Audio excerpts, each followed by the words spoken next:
Ladies and gentlemen, may I have your attention, please? Covering both sides of the big issues with the analysis you trust on News Radio 1040 WHO.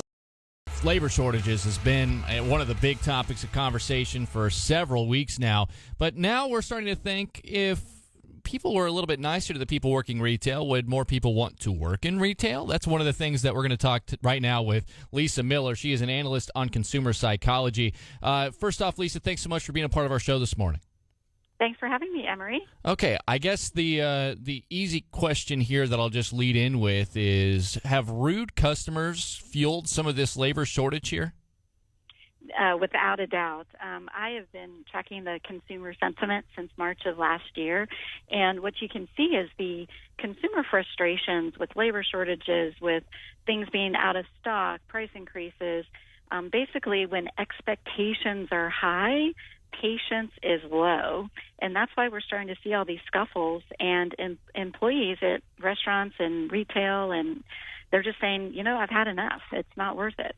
Well, one of the things I think I can draw a pretty easy line to is I'm a big sports fan, and I worked broadcasting a lot of, high school and low college, games of football and basketball, volleyball. And the amount of verbal abuse some of the referees have taken, they eventually decided that they wanted to walk away and not be officials anymore.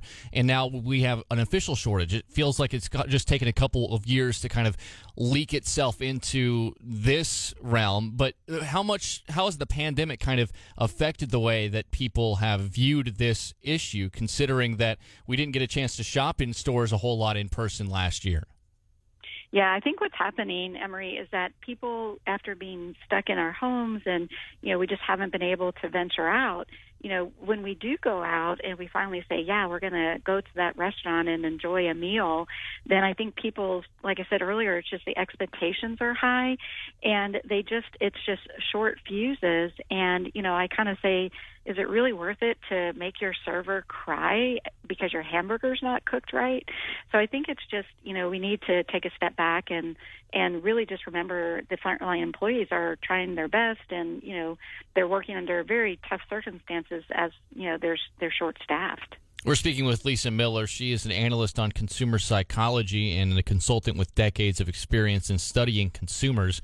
So the easy fix sounds like just be a little bit nicer when you go and shop in stores. But I know that these retailers and these companies are, trying to figure out how to attract people to work there and to pick up these hours. And I know that the shortage of labor in a lot of different lines of work in a lot of different sectors has been a real issue.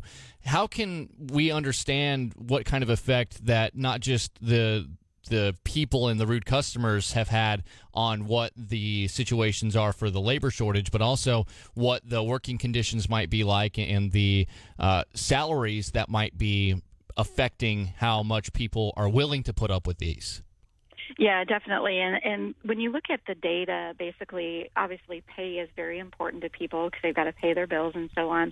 But they also is just being treated fairly and with respect is right up there with pay. But what I think is surprising to people, and we saw this, in the fall, is even people are quitting their jobs without having another job. And that really didn't happen like a generation ago. And so, yes, money is absolutely important, but clearly last fall is an indication that, if it's just not worth it, it's not worth it.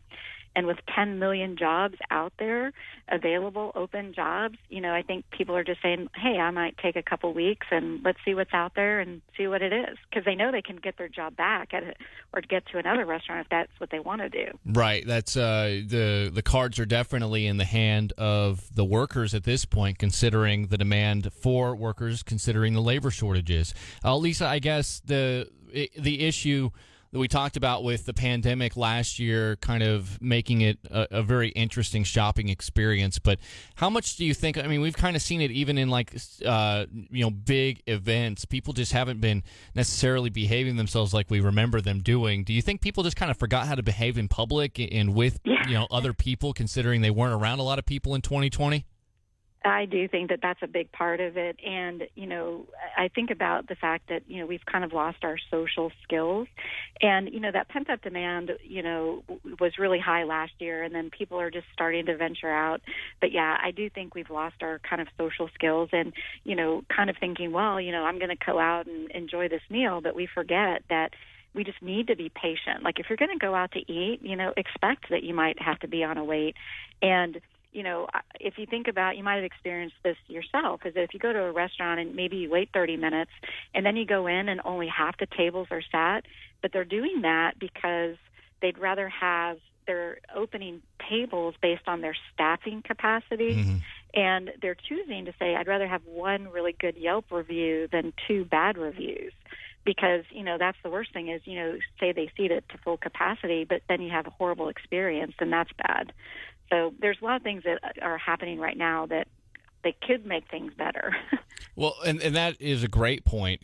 Sometimes you go into a restaurant or you go into a store and you wonder, why are there only a couple of, aisles that I can go down and check out my items, or why is half of the restaurant empty? And that makes a really good point that, you're trying to do the best that you can considering the circumstances, and it's not all easy. And there's a lot more going on behind the scenes in the way that they are attacking this that we might not be seeing on the front line. So I guess the last question I have for you, Lisa, one of the things that we have as a society, I suppose, is the need for that socialization in some way.